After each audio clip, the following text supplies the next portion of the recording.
आपण मागच्या व्हिडिओमध्ये बघितला प्रॅक्टिस सेट 8. आता आपण बघत आहोत प्रॅक्टिस सेट 9. आपण मागच्या प्रॅक्टिस सेट मध्ये मल्टिप्लाय शिकलो आहोत. आताच्या प्रॅक्टिस सेट मध्ये आपण डिव्हायडेशन शिकणार आहोत. बघा, डिव्हायडेशन पण खूप सोप्या पद्धतीने सॉल्व्ह करायचं आहे. पहिलं आपलं उदाहरण आहे 96 * 16. बरोबर. मग आता बघा, जास्त अवघड मेथड मध्ये पण जायचं नाही, सोप्या मेथडने सॉल्व्ह करायचं. मी काय केलं, 96 इथे लिहिले * 16 इथे लिहिले इक्वल टू 96 96 मग मी इथे काय केलं, 16 × 6. 16 × 6 किती झाले, 96 झाले. बरोबर आहे की नाही. मग 66 कट केले. आता बघा, सोप्या मेथड मध्ये सांगते, हे 60 कट केले, हे 60 कट केले, म्हणजे त्याचा डिवाइड काय, रिमाइंडर काय आला, 6 आला. बघा मी तुम्हाला इथे कसं डिव्हायडेशन करून दाखवलेलं आहे. 16 * 6 = 96, रिमाइंडर आलेलं आहे आपलं 0, कोव्हिडंट आलेलं आहे आपलं 6, म्हणजे आपलं कोव्हिडंट किती आलेला आहे, 6 आलेला आहे. म्हणजे आपला आन्सर किती आला, 6 आला. आपला रिमाइंडर काय आला, 0 आला. अशा प्रकारे आपल्याला डिव्हायडेशन सॉल्व्ह करायचं आहे. परत नसेल समजलं मी परत तुम्हाला एक्सप्लेन करून दाखवते. 96 / 60, 96 ब्रॅकेट मध्ये तो 96 आपण इथे लिहिणार आणि डिनॉमिनेटरला आपण 16 लिहिणार. डिनॉमिनेटर आपण इथे डिनॉमिनेटर किती घेतला आपला 16 इक्वल टू 1 - 1. मग 16 × 6, 16 किती, 66 किती झाले, 96 झाले.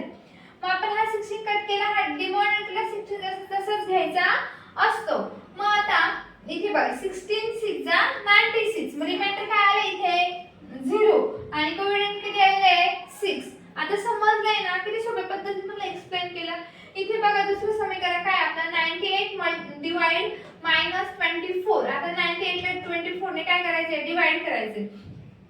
1 × 7 × 14. आता 14 7 चा किती येतो, 98 येतो. किती येतो, 4 केली त्या संख्येची. मी काय केली, 4 केली, म्हणजे 14 7 चा किती आला, 98. आणि इथे 1 × 14, म्हणजे आपल्याला त्या संख्येची काय करायची असते, 4 करायची असते. 14 2 जा आपण अशा प्रकारे त्याची 4 करून घेतलेली आहे.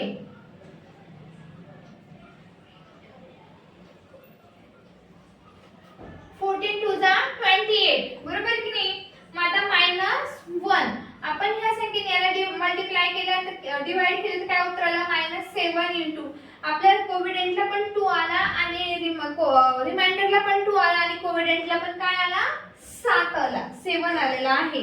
अशा प्रकारे आपल्या पहिल्यांदा काय आलं, परत फर्स्ट समीकरण मध्ये कोव्हिडंट रिमाइंडरला 0 आलं होतं, कोव्हिडंट आपला 6 आला होता. ह्या समीकरण मध्ये आपला कोव्हिडंट -7 आला आणि रिमाइंडर 2 आलेला आहे.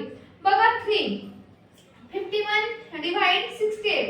आता 68 ने आपल्याला 51 ला डिवाइड करायचे. आता कशी इथे मोठी संख्या आल्यावर सगळे कन्फ्यूज होतात. मग 68 ने कसं काय आपण 51 ला डिवाइड करायचं, घाबरायचं काहीच नाही.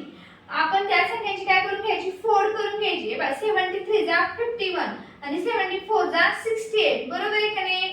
आता हा 17 केला, हा 17 केला, उरला काय आपला 3 आणि 4, म्हणजेच आपला कोव्हिडंट किती आला, 3 - 3 आला आणि रिमाइंडर किती आला, 4 आला. बघा बरं, किती सोप्या पद्धतीने मला एक्सप्लेन केलेला आहे, शिकवलेला आहे.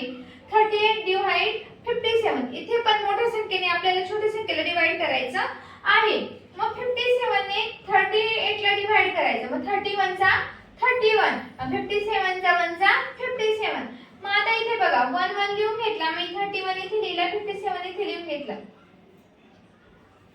19 2 चा किती झाले, 31 झाले. बरोबर की नाही. मग 19 1 आणि 93 जा 57 झाले. केली का नाही मी 4 संख्यांची. मग इथे 19 गेला, इथे 19 गेला, उरला काय आपला 2 1 जा 2 आला की नाही, 2 आणि 3. बघा बरं, किती सोप्या पद्धतीने तुम्हाला डिव्हायडेशन शिकवलेलं